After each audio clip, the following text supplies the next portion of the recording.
অনেক বছর পর আমরা আজকে মাঠে বসে, কৃষকের মাঠে বসে আজকে আমরা আখ খাচ্ছি। সাধারণত আখ চাষ একটা সময় আমাদের এই গ্রাম অঞ্চলে প্রচুর ছিল, কিন্তু এখন এই আখের চাষ অনেক কমে গেছে।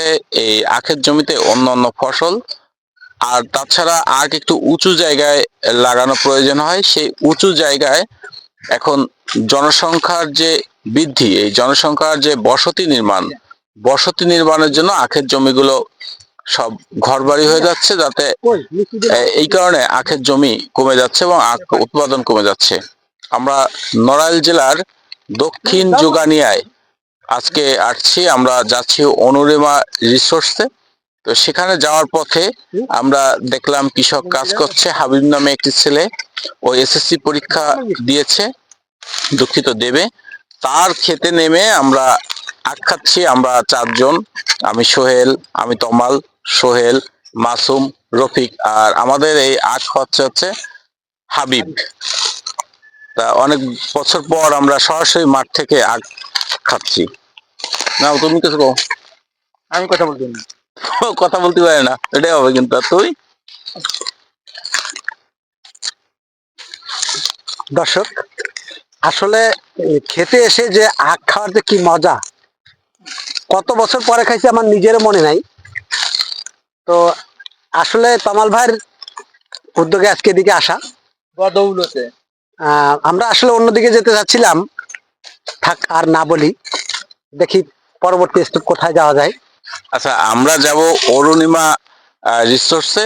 তার আগে পথে নামছি, আমরা মূলত যাব পাখি দেখতে। বিকেলবেলা আমরা সেখানে পাখি দেখব। তো এই যে মাঠ দেখলাম, মাঠে দেখে তার সৌন্দর্য এবং এই লোভ, এটা মানে সামলাতে না পেরে আজকে আমরা নামছি। সোহেল আসো, ক্যামেরা ধর। হ্যাঁ, ক্যামেরা তোমার আমার ক্যামেরা ধাপিও। তোমার ক্যামেরা ঢানা পড়ে যায়। দেখা তো পড়ছেই, তোর হাত তো সেই জায়গা। আমরা দর্শক মূলত ক্ষেতের ভিতরে এসে এই যে র একটা ফ্লেভার আমরা পাচ্ছি, এটা সত্যি অসাধারণ।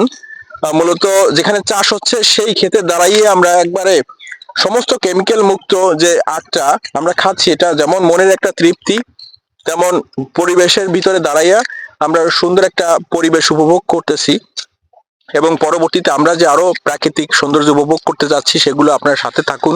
পরবর্তী ভিডিওতে আমরা নতুন করে আমরা কন্টেন্ট তৈরি করে আবার দেখাচ্ছি। ব্যাপক ব্যাপক আকারে আখের এখানে ক্ষেত আছে। হাবিব যে আমাদের খাওয়াচ্ছে, ওর মন্তব্য নিয়ে যাও, তুমি যাও।